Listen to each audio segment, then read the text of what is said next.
Moeilike tye en slegte omstandighede kan ons probeer losruk van God af.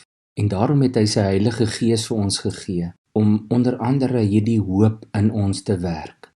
En sover het ons hierdie week gehoor dat God self die bron van ons hoop is.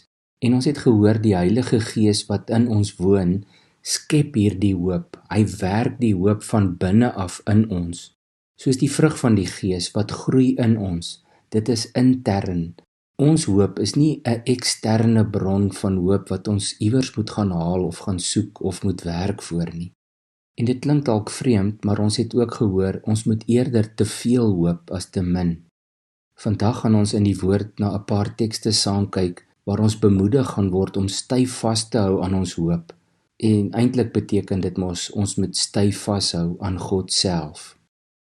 In Romeine 15 vers 13 is Paulus se wens en gebed vir ons: mag God, die bron van hoop, julle deur julle geloof met alle vreugde en vrede vervul, sodat julle hoop al hoe sterker kan word deur die krag van die Heilige Gees.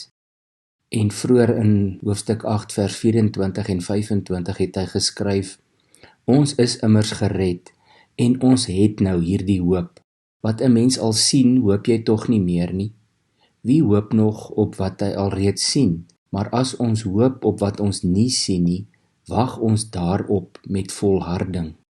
In die Nuwe Testament is hoop 'n gewaarborgde sekerheid. Dis nie 'n vae hoop nie. Paulus skryf in Kolossense 1 vers 23, maar julle moet vas en sterk bly staan in die geloof en julle nie laat losruk van die hoop wat in julle gewek is deur die evangelie wat julle gehoor het nie. Dit was maar al van die begin af so dat daar omstandighede en faktore was wat probeer het om God se kinders los te ruk van hom en van hulle hoop op hom. Maar Paulus sê nee, ons moet ons nie laat losruk van die hoop wat in ons is nie. En dan net 2 kort gedeeltes uit Hebreërs. In hoofstuk 6 vers 18 en 19 skryf die skrywer: die 2 onveranderlike dinge, die belofte en die eed, waarborg dat God sy woord gestand sal doen, en is vir ons wat ons toevlug tot hom geneem het, 'n kragtige aansporing om vas te hou aan die hoop wat vir ons weggelê is. Hierdie hoop besit ons as 'n veilige en onbeweeglike lewensanker wat agter die voorhangsel vas is.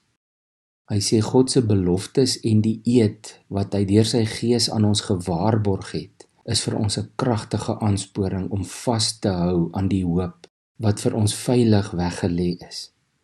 En in Hebreërs 10 vers 23 moedig hy ons ook aan. Hy sê: laat ons styf vashou aan die hoop wat ons bely, want God is getrou. Hy doen wat hy beloof het.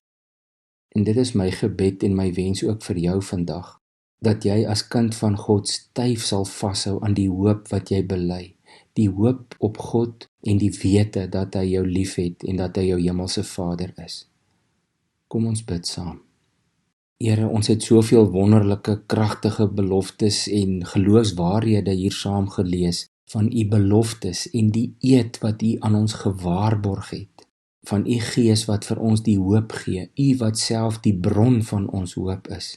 Help ons as u kinders om altyd styf vas te hou aan hierdie hoop wat ons bely.